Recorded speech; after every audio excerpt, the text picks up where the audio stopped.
Kwa hiyo nitumie fursa hii kwanza kumshukuru Rais Dr. Samia Suluhu Hassan kwa kutoa fedha shilingi bilioni 2 na 16,000 kwa ajili ya wilaya hii ya Sengerema ili itekeleze miradi 9 ya sekta ya elimu.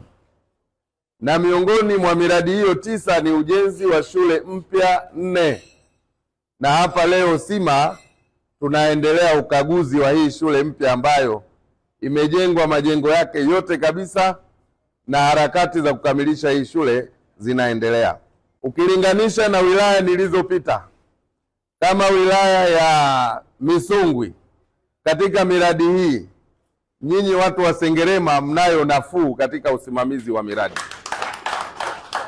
Sisemi mmefanya vizuri, kwa sababu ilitakiwa tarehe 13 majengo haya yote yaanze kutumika, kwa sababu tayari wanafunzi wamekwisha kuorodheshwa.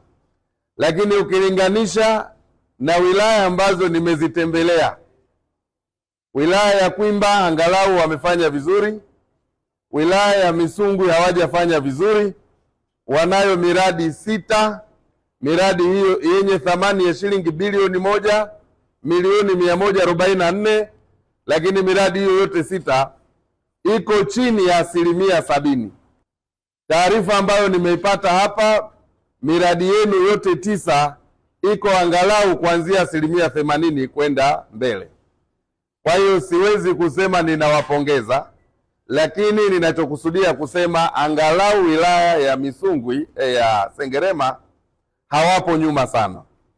Sasa maagizo yangu kwa miradi hii yote, nimeona hapa mkandarasi mmempa tarehe 28 mwezi wa pili. Tarehe 28 mwezi wa pili tukiwa hai, hii shule ni lazima izinduliwe rasmi. Hakutaongezwa hata dakika moja, sekunde moja au siku moja baada ya tarehe 28 ya mwezi wa pili.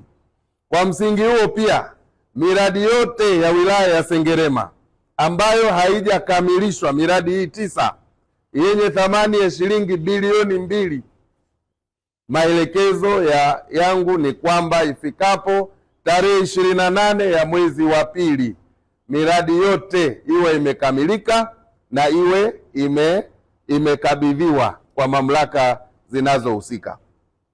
Hilo la kwanza kuhusiana na miradi. Kwa hiyo miradi mingine 9 yawezekana sitoipitia yote, lakini kwa sababu taarifa zake ninazo, ninafahamu kinachoendelea. Kwa hivyo miradi hiyo 9 nitatuma timu ya ukaguzi baada ya tarehe 28 ya mwezi wa pili ya maafisa wa ngazi mbalimbali wa idara mbalimbali, timu maalum ifanye ukaguzi wa miradi hii katika wilaya ya Sengerema kuanzia tarehe 28 ya mwezi wa pili, na wataanzia hapa Sima. Wale ambao hawatatimiza wajibu wao, hakutakuwa na namna ya kuwahurumia, bali ni kuwachukulia hatua zinazowafaa, na hiyo ndio inakuwa ni haki yao. Kwa hiyo ninatoa wito kwa wataalamu, afisa elimu pia wa ngazi ya kata hapa tulipo, serikali ya kijiji, mtendaji wa kata kijiji, afisa elimu ya msingi na sekondari, kuisimamia miradi hii, kuondoka kwenye ofisi kule Sengerema na kushinda katika miradi hii. Tarehe 28 ya mwezi wa pili miradi hii yote itakaguliwa.